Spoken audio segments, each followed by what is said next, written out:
శ్రీమాత్రే నమ. జై గురు దత్తాత్రేయ నమ. ఈ వీడియోలో మనం కర్కాటక రాశి వారికి నవంబర్ 15వ తారీఖు నుంచి రుజుమార్గంలోకి మారబోతున్నటువంటి శని భగవానుడు ఎటువంటి ఫలితాలు ఇవ్వబోతున్నాడు అన్న విషయాన్ని మనం పరిశీలించినప్పుడు, ఏదైనా కర్కాటక రాశి వారికి గత 2 సంవత్సరాలుగా అష్టమ స్థానంలో సంచరిస్తున్నటువంటి శని భగవానుడు అనేక విధాలైనటువంటి ఇబ్బందుల్ని, అవమానాల్ని గురి చేయడం జరిగింది. అటు వివాహ సంబంధించిన విషయాల్లో వివాహాలు వాయిదా పడడం, అలాగే భార్యాభర్తల మధ్య విభేదాలకు కూడా ఈ అష్టమ శని కారణమవుతుంది. అలాగే చెయ్యని నేరానికి పనిష్మెంట్ కూడా రావడం జరిగింది. ఇప్పుడు కొంతకాలంగా వక్రగమనంలో ఉండడం వల్ల, అది సప్తమ అష్టమ భావాల ఫలితాలు రావడం వల్ల ముఖ్యంగా ఏమైందంటే వృత్తిలో ఇబ్బందులు, ఉద్యోగాలు పోగొట్టుకోవడం, భార్యతో ఎడబాటు ఇవన్నీ జరిగాయి. ఇప్పుడు మనకి ఈ 15వ తారీఖు నవంబర్ నుంచి రుజుమార్గంలోకి మారడం వల్ల కేవలం అష్టమ స్థానం మీదే తన ప్రభావాన్ని చూపించడం జరుగుతుంది. సో అప్పుడు ఏమవుతుందంటే కొద్ది కాన్ఫిడెన్స్గా ఏదన్నా ఒక ఫలితం జరుగుతుంది లేదు అన్న విషయాన్ని మనం గమనించవచ్చు. అయితే ఇంకోటి ఏంటంటే, శని భగవానుడు ఎప్పుడు కూడా ఒక భావంలో ఉన్నప్పుడు ఆ భావ ఫలితాలు చాలా వరకు ఒక చివరి దాకా కూడా, అంటే ఒక 30 నెలలు ఒక రాశిలో సంచరించినప్పుడు 27 నెలలు ఏదో విధంగా జాతకుడికి రావాల్సినవన్నీ ఆపు చేసి అనేక ఇబ్బందులకు గురి చేస్తూ ఉంటాడు. చివరిగా ఇంకా ఆ రాశి విడిచిపెట్టి వేరే రాశిలోకి మారిపోతున్నాడు అనగా ఒక 3 నెలల నుంచి జాతకుడికి మంచి ఫలితాలు ఇవ్వడం జరుగుతూ ఉంటుంది. ఇప్పుడు ఏంటంటే ఏమైందంటే, మనకి నవంబర్ 15 నుంచి మార్చి 29వ తారీఖు వరకు కూడా శని భగవానుడు ఈ కుంభరాశిలో రుజుమార్గంలోనే ప్రవేశిస్తూ 29 మార్చిన మీనరాశిలోకి ప్రవేశించడం జరుగుతుంది. అయితే ఇంచుమించుగా కర్కాటక రాశి వారికి అష్టమ శని ప్రభావం ఇంచుమించుగా మనకి నవంబర్ 15 నుంచి తొలగినట్టు అవుతుంది. అదే ఒక విధంగా టెక్నికల్గా అనుకుందాం. ఇంకా 29 మార్చి నుంచి కంప్లీట్గా భాగ్యస్థానంలోకి రావడం జరుగుతుంది. సో ఇప్పుడు ఈ వెళ్ళిపోయే ముందు, అష్టమ శని పోయే ముందు జాతకుడికి జరగబోయే మంచి ఫలితాలు ఏంటో ఒక్కసారి పరిశీలిద్దాం. మనం ముఖ్యంగా ఆయుష్ విషయంలో ఎవరైనా ఆరోగ్యపరంగా అనారోగ్య సమస్యల్లో ఎదుర్కొంటూ బెడ్ రిడన్ అయి ఉన్న వాళ్ళకి వాళ్ళకి ఈ అనారోగ్య సమస్యల నుంచి ముందుగా బయటపడవేయడం జరుగుతుంది నెంబర్ 1గా. దాని తర్వాత వివాహ విషయాల్లో వివాహ సంబంధాలు వచ్చి ఆగిపోవడం, అలాగే భార్యాభర్తల ఎడబాటు ఇవన్నీ కూడా మీకు ఈ శని భగవాను యొక్క అనుగ్రహంతో దూరమైనటువంటి భార్యాభర్తలు తిరిగి కలుసుకుంటారు. ఆగిపోయినటువంటి వివాహ ప్రయత్నాలు మొదలై వివాహం ఒక కొలిక్కి రావడం జరుగుతుంది. ఇది నెంబర్ 2. దాని తర్వాత తృతీయ దృష్టిలో దశమాన్ని వీక్షించడం వల్ల ఎవరైతే ఉద్యోగం పోగొట్టుకున్నారో, ఉద్యోగంలో సస్పెండ్ అయి ఉన్నారో వాళ్ళకి తిరిగి పోస్టింగ్ రావడం జరుగుతుంది. తిరిగి మీ వృత్తి నిర్వహించుకోవడం జరుగుతుంది. ఇది ఆగిపోయిన ప్రమోషన్ అవ్వచ్చు, ఏదైనా ఉద్యోగ ప్రయత్నాలు అన్నీ కూడా ఫలించే అవకాశం 100% ఉంటాయి. ఇంకా ధనస్థానాన్ని వీక్షిస్తున్నాడు సప్తమ స్థానంలో. అంటే చాలా వరకు కర్కాటక రాశి వారికి ఉన్న కుటుంబపరమైనటువంటి సమస్యలు, అంటే కుటుంబంలో ఒకరు మీ మాట వినకపోవడం, మీ పిల్లల్లో కానీ ఎవరికైనా వివాహం జరగకో, వాళ్ళు సరిగ్గా ఉద్యోగం చేయకో, ప్రతి విషయానికి మిమ్మల్ని ఇబ్బంది పెడుతూ కుటుంబాన్ని యొక్క పేరు ప్రతిష్టలు ఇబ్బంది కలిగే విధంగా ప్రవర్తిస్తుంటే అటువంటి వాటి నుంచి కూడా మీకు ఈ శని భగవానుడు మీకు ఈ సమయంలో ఇంచుమించుగా నవంబర్ 15 తర్వాత కుటుంబ సమస్యల నుంచి బయటపడడం జరుగుతుంది. అలాగే కుటుంబ ఆదాయం కూడా కొంతవరకు పెరగడం వల్ల మీకు కొంత రిలీఫ్గా ఉండే అవకాశం ఉంది. మొత్తం మీద ఇది కూడా మీకు జాతకానికి అనుకూలిస్తూ ఉంది. దాని తర్వాత ఏంటంటే పంచమ స్థానాన్ని కూడా వీక్షిస్తుంటాడు. దాన్ని బట్టి ఏంటంటే మీరు కష్టపడడం వల్ల మీలో ఉన్నటువంటి టాలెంట్కి చాలా వరకు గుర్తింపు రావడం జరుగుతూ ఉంటుంది.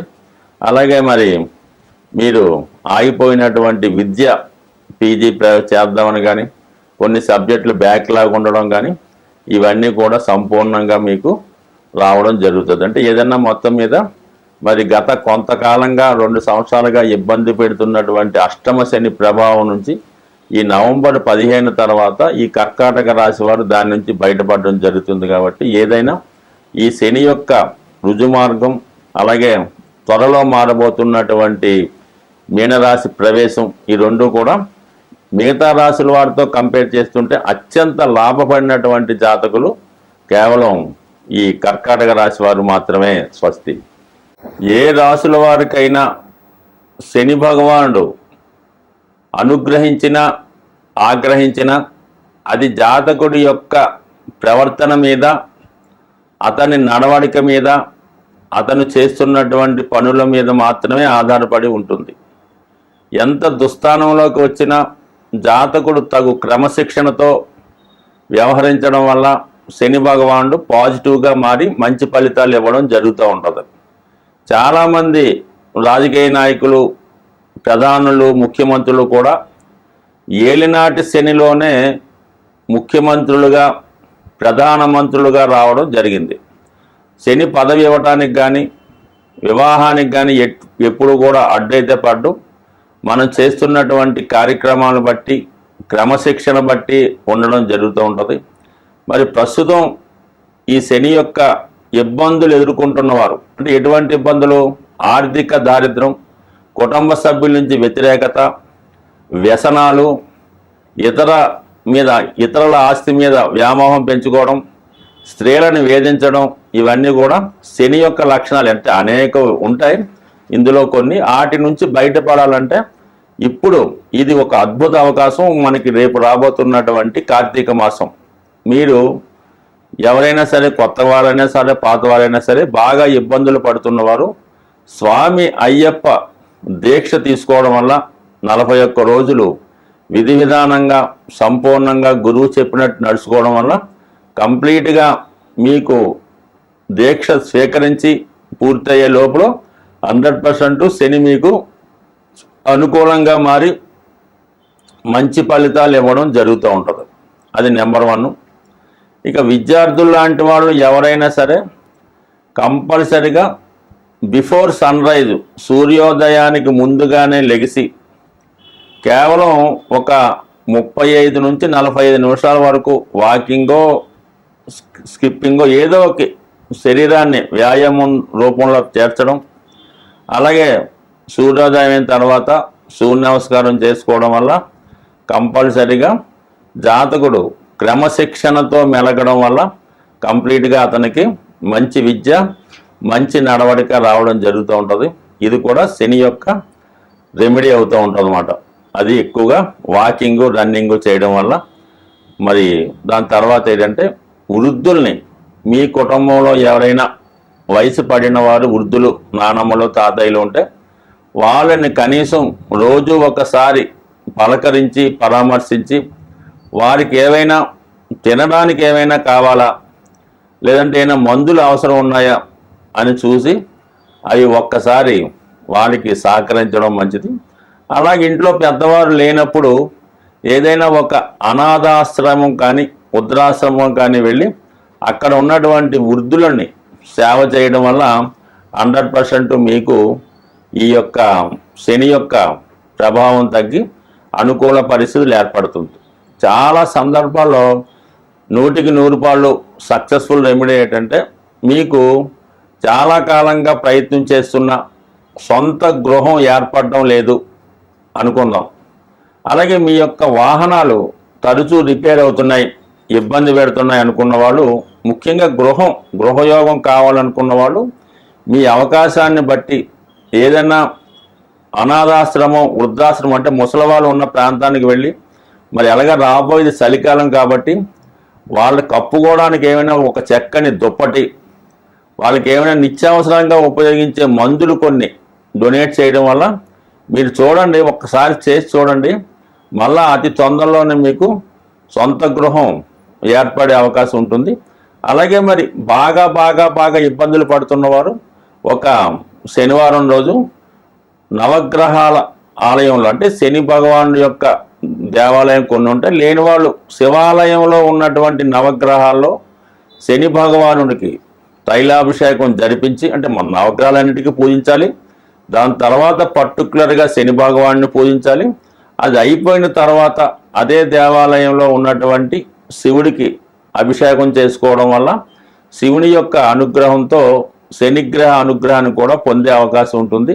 అయితే ఇప్పుడు కూడా నవగ్రహాలకి మనం పూజ చేసినప్పుడు, ఎస్పెషల్లీ శని భగవానుడికి పూజ చేసినప్పుడు సూర్యోదయానికి ముందుగానే చేయడం వల్లే ఆ ఫలితం చాలా ఎక్కువగా రావడం జరుగుతుంటుంది.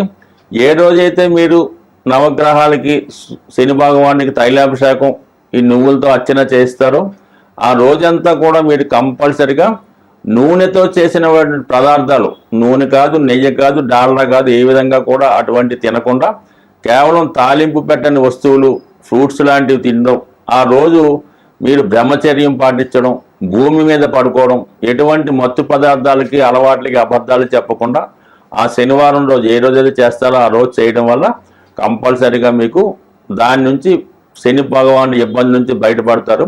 అయితే ఏదో మొక్కుబడిగా ఒకరోజు చేసామంటే మాత్రం ఎట్టి పరిస్థితుల్లో కుదరదు. స్వామికి 8వ సంఖ్య ఇష్టం కాబట్టి మీరు 8 శనివారాలు ఈ విధంగా చేసుకోవడం వల్ల 100% మీకు మంచి ఫలితం రావడం జరుగుతుంది. స్వస్తి.